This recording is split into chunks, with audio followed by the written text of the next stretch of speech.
Welcome everyone, this is Andres Restart, and this time we're going to be talking about Super Mario Bros. Wonder and whether it is deserving of the Game Awards 2023 Game of the Year nomination.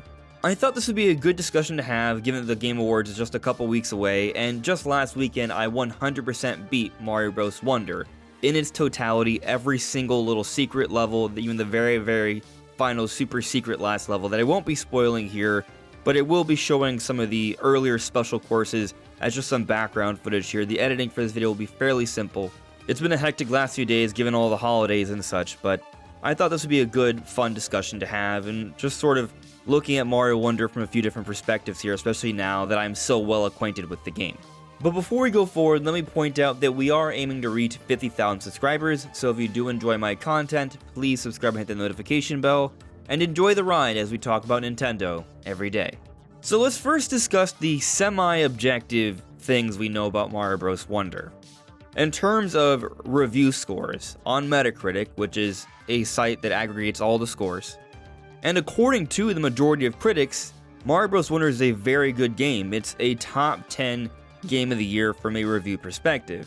Now, looking at the other games on this list, we have Baldur's Gate 3 at number 1, Tears of the Kingdom number 2. They've been going back and forth. It seems every time one critic reviews one game, they'll go up and down a little bit, but both those at the top.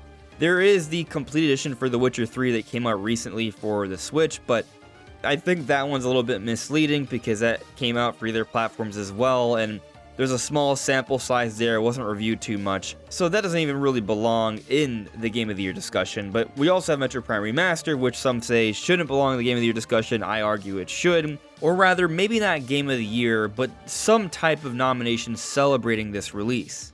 I think this argument that remaster shouldn't count is disrespectful to the work that was done for this game. It was a full-on visual remake of the game, while the very core and essence of it was the original code just modernized. But that's another discussion for another day.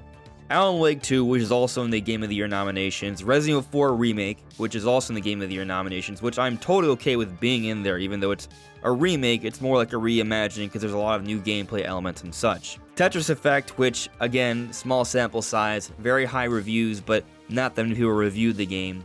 Street Fighter 6, and then Mario Bros. Wonder here at number 9, and I'll just mention Xenoblade Chronicles Future Redeemed DLC that's also vastly disrespected and reviewed higher than a lot of things that are featured in the Game Awards, and yet it's not there. And there are DLC expansions, features nominations, like Cyberpunk's, for example. But anyway, looking at the games that are here, assuming there are 6 nominations, and you don't count remasters, and you don't count complete editions, or small games that only have a high review score due to sample size, Mario Bros. Wonder getting in at number 6 or somehow in the top 6, from a review perspective, I can see how you could squeeze it in there when you account for some of the other variables. One of those variables being popularity. Mario is the most popular video game character of all time, and that's probably not going to change anytime soon. And Mario Bros. Wonder itself, this game sold about 4.3 million copies in its first 2 weeks. That's a pretty darn strong start. So when critics assess the game so highly, and the game is so popular, that bodes really well for a Game of the Year nomination. And if you just look at it from that perspective, it sneaking into the 6th spot is very much acceptable for probably most people. But I'll say, I never really expected a 2D Mario game to be nominated for Game of the Year. It's not the kind of game that you tend to see for a Game of the Year nomination.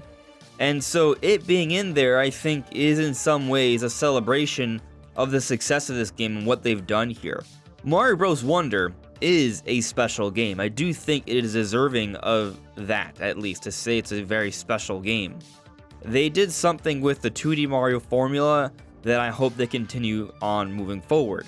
And we can talk about that something. We've kind of touched on this in the past. There's a lot of different factors. They spent a lot of time with this game. There's a great deal of polish. There's a new art design. There's new ideas and mechanics. The animations are spectacular. This is a very inspired Mario game, for sure. But typically, it's the 3D Mario games that are in this conversation, not the 2D ones. They're usually, from a at least critical acclaim perspective, a couple pegs down. Still great, but there is a clear difference. But that is from a critical acclaim perspective. There is more to games than just what some critics think. Everyone has their own opinions.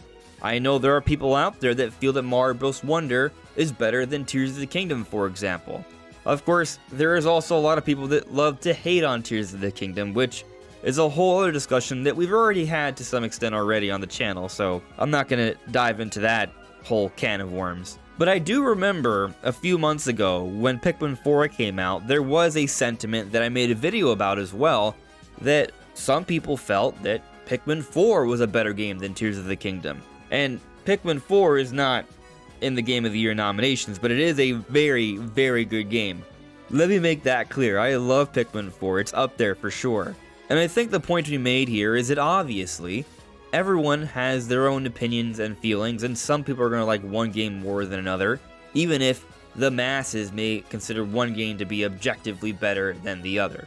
So yes, to some people, Pikmin 4 is the best Nintendo game of the year. To some people, Tears of the Kingdom is the best game of the year. And then others may say it's Mario Wonder. And lately I've been seeing a lot of conversation about Mario Wonder being this good, this kind of game. And maybe the reason why the Game Awards has it here in the nominations is because what they did with Mario Bros. Wonder, what it says about the 2D Mario formula, is something that should be celebrated and honored, and something that we want to see happen again. And that's something that I totally agree with. While I do have my misgivings about the Game Awards, such as what's happened with Metroid Prime Remastered, and such as what's happened with Xenoblade Chronicles Future Redeemed, and what tends to happen over the years with different potential nominations and such, and how biased the award show does seem to be, there are things they do that I appreciate. And something that they do is honor games that do deserve to be honored. Baldur's Gate 3 deserves to be honored. What they did with that, and that formula, and that genre, if it gets Game of the Year, I'll totally understand it. Even though I haven't played it myself, even though I'm a huge Zelda fan, and of course I'm always going to pick Tears of the Kingdom as Game of the Year, that's just what's going to happen. I understand why Baldur's Gate 3 may win Game of the Year, and it makes sense. It's something that should be celebrated, and it's something that we hope they continue moving forward with. They evolve the Baldur's Gate series, and they push the boundaries of the genre. So I totally understand that.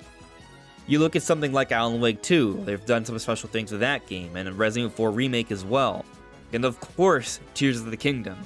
The efforts that went to these different games that were nominated for Game of the Year, we want to see these developers go at it again with this level of ambition and drive and creativity, and try to continue to push the boundaries for what we see in games. So I'm all for that.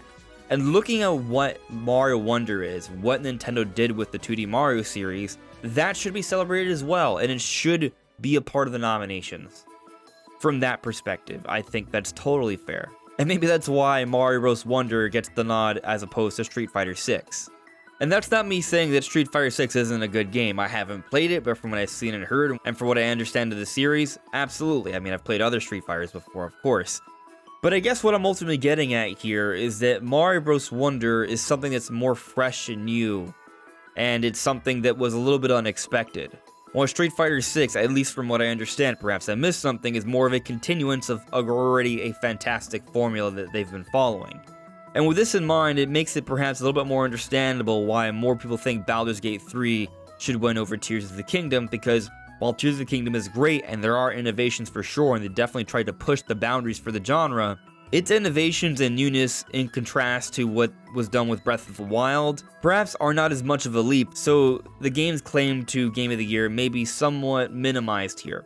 But going beyond just what Mario Wonder has done in terms of revolutionizing or innovating the 2D Mario format, it's just such a good game.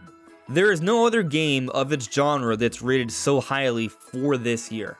And it's surprising because while I did have high hopes for Mario Wonder, I didn't expect it to get this high of a score. Well, I mean, I guess I technically predicted a 91. But I guess what I really mean here, not in terms of review score, it's just I didn't expect it to be in the Game of the Year conversation. I never considered 2D Mario to be that kind of game. I thought it would be a fun game that I would play and enjoy.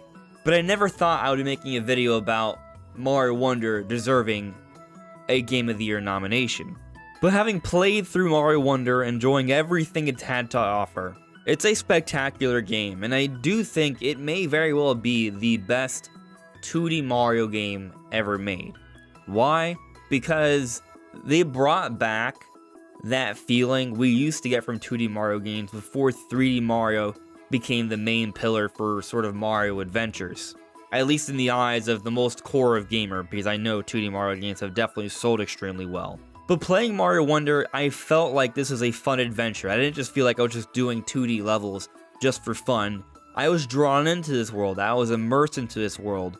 The beautiful levels, the animations, that really helped to draw me in. And all the rhythm-based puzzles and levels, and the voice acting from the flowers, that made a big difference as well. And then the fine-tuned gameplay with the variety and variations of what we can do in the world and the levels, it made a big difference, especially when you account for a lot of the new online multiplayer features that I found to be refreshing and definitely added to the overall experience. And that's just for me, someone who doesn't necessarily want too much help while playing a 2D Mario game, or any game for that matter, because I like them to be challenging for myself. This online component where everyone can help each other makes the game more approachable for more people.